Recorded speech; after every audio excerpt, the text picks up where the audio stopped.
Hi guys, I know it's been a while since my last video. We got a little mixed up last week, so I'm going to answer 2 questions in one this week. So the first one comes from Alberto, and he asked, if you could play any instrument besides your primary instruments that you play now, what would you play and what do you like about it? I actually think that if I were to pick up another instrument, I'd try and be a percussionist, mainly drum set. I think that that's something that's completely different than any, I play a string instrument. It's very different than that. It's very different than piano. Obviously, it's very different from singing. And that's a whole new skill set that I would love to be able to learn. Like, how cool is it when you see the girl drummers? You're like, you're the best. Like, that's awesome. And drum sets, like, you think it's really easy. Everyone makes percussionist jokes. They're really easy to make. You know, further away from the conductor, more trouble they cause, stuff like that. But I think it'd be really, really cool to have a grasp on a drum set and be able to just, sit down and figure it out and look awesome. I don't know, that's probably not really a great reason to want to learn an instrument, but I've always had a secret desire to be a drummer, but I'm not very good rhythmically and not creative enough for that, so I'll just stick to singing.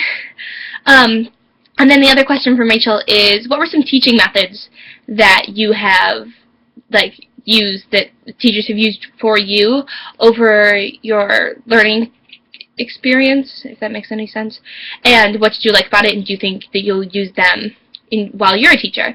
And one of the biggest things in my career as a violinist was positivity. My violin teacher was the most positive person I've ever met. I have never once gotten yelled at her, even though I deserved it all the time. My roommate just crawled on the floor to get away from me, sorry. And so I really want to use that when I'm a teacher. You don't need to yell. Sorry, she's crawling again. I love it. Oh, my computer. Okay. Sorry, my computer's being like, say hey! Say hi, Rachel! She used to be a music major, too. Now she's gone. Whatever. Okay, but sticking with the positivity, I'm really finding good in any sort of situation, like even if a student didn't practice, still saying, hey, you're doing better at this week, maybe now let's try and do this.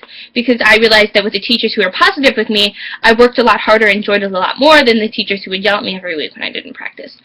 They were scary.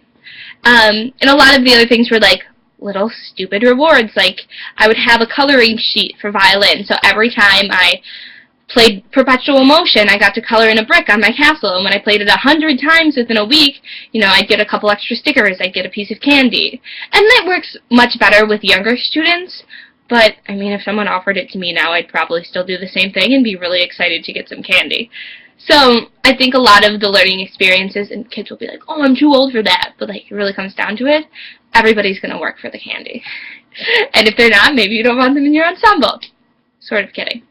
But, yeah, so just the idea of positivity and hard work being combined into positive rewards. I think that really gets the best out of students. So that's all I have for you this week. They were both pretty short answers, but I thought they were both great questions, and I'll talk to you guys next week. Thank you. Bye!